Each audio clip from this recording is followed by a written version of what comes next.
Allez, comme tous les dimanches hors week-end de Grand Prix, on se retrouve pour le résumé de la semaine. 76 vidéos faites cette semaine sur la chaîne, c'est la moyenne, 11 vidéos par jour à peu près. Bon, avant toute chose, pensez à vous abonner à Team Motorsport, je mets le lien dans la description. C'est une chaîne sur laquelle je compte beaucoup. Je parle de MotoGP, de Formule E, de NASCAR, d'IndyCar. On va aussi parler du Mans, qui aura lieu le week-end prochain. Il faudrait qu'on arrive aux 1000 abonnés assez rapidement, donc si vous pouviez vous abonner, ça pourrait m'arranger. Je mets aussi des vidéos de F1, du coup, comme vous avez pu le voir avec les Williams qui ont piégé les Ferrari à Monaco, par exemple. Allez, passons à l'actu de cette semaine. Donc Wolff tacle sévèrement le circuit de Monaco. Il faut le modifier en urgence selon lui. Binotto, nous allons faire des réunions pour comprendre nos erreurs de Monaco. Donc je vous ai mis des petites miniatures sympathiques sur certaines vidéos, évidemment. Je sais que ça vous plaît, donc j'essaye d'en mettre le plus possible. Perez révèle à demi-mot après Monaco qu'il a prolongé chez Red Bull pour 2023. Bon bah, on va le savoir très vite du coup, cette semaine. Williams a-t-elle saboté le Grand Prix de Monaco en bloquant les Ferrari dans leur tour de sortie? Alors, on peut pas les accuser d'avoir fait exprès non plus, ça serait peut-être un peu complotiste. Par contre, il est clair que les deux Williams, même si elles n'ont pas fait exprès forcément, elles ont piégé les Ferrari. Elles leur ont fait perdre 2 ou 3 secondes à chaque fois. Donc vraiment, il va falloir légiférer la FIA sur ce genre de blocage. C'est pas du tout possible de faire ça quand même. C'est inadmissible. Sainz et Binotto dénoncent des décisions étranges de la FIA et reviennent sur le cas Williams. Hamilton, la course aurait dû être lancée malgré l'arrivée prévue de la pluie. Certes, mais bon, il y a eu une panne de courant d'après ce qu'a dit la FIA. Bon, on n'était pas là pour vérifier si c'est vrai ou pas, mais bon, admettons. Alonso, Hamilton frustré d'être bloqué, c'est pas mon problème. L'Alpine Safety Car de Fernando. Vettel tacle les pneus pluie, les pneus maxi pluie de Pirelli, qui sont pas assez performants selon lui. C'est pas le seul à le dire. Mick Schumacher, ce crash à Monaco n'est bon ni pour moi, ni pour l'équipe. Effectivement, Mick, c'est pas bon pour ta future carrière. Non, en F1. Qui, à mon avis, va pas durer très longtemps, si tu continues comme ça. Wolff est toujours contrarié par les performances moyennes de Mercedes. Et il y a de quoi. Hamilton et les rebonds de la W13 doivent cesser, j'en peux plus. Alors c'était pas le marsouinage à Monaco, c'était les suspensions rigides, le problème. Donc à Bakou, on verra s'il y en a de nouveau ou pas. Ocon ne digère pas sa pénalité, suite à son accrochage avec Hamilton à Monaco. Incident de course selon lui. Latifi n'a pas compris sa touchette à l'épingle de Monaco sous safety car. Apparemment, selon lui, la voiture aurait accéléré toute seule. Bon, admettons. Révélation d'Alonso, il a mal au bras depuis Melbourne, mais ne veut pas pour autant se reposer. Bah oui, sinon il devrait louper 3 mois de F1, et ce qui voudrait dire potentiellement la perte de son baquet chez Alpine. Il veut pas prendre le risque. Mais bon, il a mal au bras apparemment. Les négociations pour le maintien du Grand Prix de Monaco calendrier sont finalisées à 90%. Donc les anti-Monaco, vous allez pas être très contents. Jos Verstappen, Red Bull a favorisé Perez et délaissé Max à Monaco. Ah! On n'en attendait pas moins de lui. Alors, la grande nouveauté de la semaine, la nouvelle, qui a bousculé le petit monde de la F1, Sergio Perez prolonge chez Red Bull jusqu'à fin 2024. Et oui, il sera encore là 2 saisons entières après 2022. Perez chez Red Bull, qui, du coup, donne une grande satisfaction à l'équipe autrichienne. Leclerc doit cesser de critiquer Ferrari. Gasly est choqué par l'accident de Schumacher à Monaco. Alonso met en cause le poids des voitures. Perez et Verstappen ne voient pas leur relation se dégrader, même s'ils jouent le titre tous les deux. J'aimerais voir ça quand même. Les deux en lutte à armes égales, j'aimerais voir ça. Verstappen révèle qu'il pourrait bien arrêter sa carrière en F1 à la fin de son contrat, c'est-à-dire fin 2028. On verra si c'est le cas. J'en doute, il aurait que 31 ans. Ça m'étonnerait. Il va continuer au moins jusqu'à plus de 2030, je pense. Après, peut-être qu'il arrêtera, j'en sais rien. Wolff, on perd de l'argent à motoriser 6 autres monoplaces. Il faudra se débarrasser d'une équipe cliente, Wolff. Williams, Aston Martin ou McLaren. Bon, je leur conseillerais de se débarrasser de Williams, clairement. Ça se trouve, de toute façon, Audi va les racheter, donc le problème sera réglé. Voici le dépassement spectaculaire de Russell sur Norris à Monaco que la F1 n'a pas daigné diffuser. Et oui, en plus, c'était assez rare, le dépassement à Monaco, et ils n'ont pas daigné diffuser l'un de ceux qu'il y a eu, quoi. Incroyable. Mick Schumacher prend la tête du classement de la destruction, encore, devant la Latifi. Magnifique. Bravo Mick. Il a déjà coûté 3,2 millions de dollars à Haas. Et on est qu'au début de saison, enfin, le premier tiers. Hamilton sait déjà ce qu'il ne voudra pas sur sa future W14, les rebonds évidemment, entre autres. Gasly aurait voulu relancer la course bien plus tôt au Monaco. Brundle, il y a eu des disputes au sein de la direction de course pendant le Grand Prix de Monaco. Donc tout va bien, direction de course qui s'auto-clash. en interne, c'est magnifique.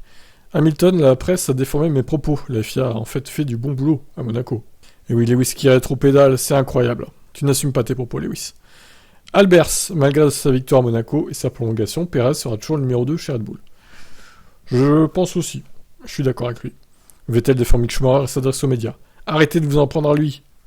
Tant qu'il fera des erreurs, honnêtement, non, on n'arrêtera pas, Vettel. Parce que Mick, il commence à coûter cher à son équipe. Putain, cette miniature est magnifique. Ricciardo a été blessé par les propos de son patron, selon Jenson Button. Cette image est grandiose. Hein. C'est avec une appli qui fait pleurer les photos, en fait. C'est extrêmement bien foutu, quoi. La technologie est folle, maintenant. Le remaniement continue au sein de la FIA. Peter Bayer quitte l'organisation. Il était responsable en chef de la section monoplace. Bon bah, RIP, Peter. Villeneuve, Ricciardo est un pilote fini. Sa fin est proche chez McLaren. Vous imaginez bien Villeneuve dire ça avec son sourire narquois, là. Bon, en même temps, on peut pas trop lui donner tort là-dessus. Lando Norris, la FIA a fait du bon travail à Monaco. Je ne suis pas un pilote de F1 pour risquer ma vie. Alors, on sait que Norris, il a quelques appréhensions sur la pluie.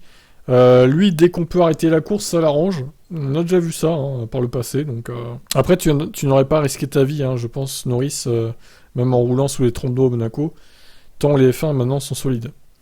Ricciardo explique le message insultant sur son casque à Monaco. Oui, des fois ça lui arrive. La priorité pour Mick Crack est de garder Vettel chez Aston Martin en 2023. Mais celui-ci voudra-t-il continuer la F1 ? Ça, c'est encore une autre question. Chauvelin, Hamilton perdait entre 1 et 2 dixièmes au tour à Monaco suite à son accrochage avec Ocon, ce qui n'est pas non plus immense. Felipe Massa prend la défense de Mick Schumacher malgré ses crashs à répétition. On sait que Felipe Massa a toujours été proche de la famille Schumacher, donc il n'est peut-être pas très objectif. Alors, par rapport à un problème de visière, Hamilton a utilisé 2 casques différents. Brundle, on sent qu'il y a encore de la tension entre Hamilton et Alonso. On va essayer d'accélérer un petit peu. Norris déplore le manque d'agressivité stratégique de son équipe à Monaco. Clairement, ils n'ont pas pris assez de risques. Surtout Hamilton chez Mercedes pour le coup. Norris encore, il jouait une grosse place, 5ème, c'est pas mal. Magnussen se réjouit du déménagement de Haas à Maranello. Et oui, ça permet plus de perfos pour l'équipe américaine. Ricciardo aurait voulu tenter un undercut en slick bien plus tôt à Monaco. Ralf Schumacher, Verstappen veut s'inspirer du style de pilotage de Perez cette saison. Avec la miniature basée sur Top Gun. Magnifique référence. Inaki Rueda, stratège en chef de Ferrari, explique le fiasco de la Scuderia à Monaco. Voici l'équipe Ferrari à Monaco. Des clowns. Ricciardo va effectuer des tests en simulateur pour se remettre au niveau de Norris. Ah bah il y a du boulot. Wolff ne demandera pas à Hamilton de laisser passer Russell et inversement. On verra ça. Brundle, Ferrari a fait perdre 2 courses à Leclerc en l'espace d'une semaine. Bravo Ferrari. Eddie Jordan, Norris détruit Ricciardo, Russell a fait tomber Hamilton de son piédestal. Encore une belle miniature. Wolff menace de moins payer les employés de Mercedes pour pouvoir apporter plus d'Evo. On s'énerve pas, Wolff, on se calme. Verstappen ne s'intéresse pas au classement des pilotes à ce stade de la saison. Oh, tu dois quand même le regarder un petit peu, Max. Horner soutient une réorganisation du calendrier F1 par région. Ça paraît logique. Stroll, la nouvelle AMR22, copie de Red Bull, a du potentiel. On verra ça. L'interview totalement lunaire de Ricciardo qui se voit encore en F1 pendant au moins 5 ans. Mais qui voudra de toi si tu ne t'améliores pas, Daniel ? Honnêtement, tes chances sont très minces déjà de rester fin 2022, enfin après 2022 du coup, en F1. Je suis pas très optimiste. Palmer est scandalisé par le comportement des pilotes Williams à Monaco. Donc les vidéos sur son Team Motorsport, comme je vous ai dit en début de vidéo, vous pouvez aller vous abonner sur la chaîne. On est à plus de 500, c'est déjà pas mal, mais il faudra arriver à 1000 au plus vite, s'il vous plaît. Oh, allez, on se dépêche. Verstappen, je ne suis pas intéressé pour risquer ma vie à Indy 500. Bon, il n'est pas trop fan de ce qui se passe aux US. Verstappen, il veut rester soit en endurance, soit en F1. Peut-être l'endurance quand il sera plus âgé, du coup avec son père, pourquoi pas. Russell, bien qu'Hamilton ait 7 titres, il a toujours cette même envie de gagner des courses. Bravo Lewis. Horner prévient, les intérêts de Red Bull primeront avant ceux de nos pilotes. Attends, c'est pas Perez Racing ou Verstappen Racing qui l'a dit. Ouais, on en reparlera dans quelques courses. Vettel croit dur comme fer au nouveau concept choisi par Aston Martin, donc comme son équipier. Mercedes explique la mauvaise stratégie d'Hamilton à Monaco. Ouais, vous avez fait un peu de la merde aussi. Pas assez de prise de risque chez Mercedes, je dirais. Bottas et Alonso sont élogieux sur le travail de Liberty Media pour rendre la F1 plus accessible au plus grand nombre. C'est pas faux, ils ont fait des efforts quand même, c'est bien. Tsunoda souhaite devenir l'équipier de Verstappen dans le futur. Ah ouais, Yuki, tu passerais devant Gasly du coup? Incroyable. Wolf, avec un peu plus de réussite, Lewis arrivera à revenir au score par rapport à Russell. Ça, on verra. Le manager de Verstappen ne veut pas d'une limite au salaire des pilotes. Tu m'étonnes, ça l'arrangerait pas non plus. L'équipier le plus marquant pour Ricardo, Verstappen à l'époque Red Bull. Et oui, Bakou 2018, on se souvient de ce crash entre les deux, qui restera dans les mémoires. L'auto-élimination des Red Bull. Quelle image. Elle est refaite pareil en 2022, là. Selon Alan Magnish, Perez n'est désormais plus un numéro 2 chez Red Bull. Je pense qu'il se fourvoie un petit peu, Alan. Hein. Red Bull pourrait adapter le développement de sa F1 en fonction de Ferrari, selon les évos que Ferrari va sortir aussi. Ben Sulayem, je suis prêt à admettre les erreurs que je ferai.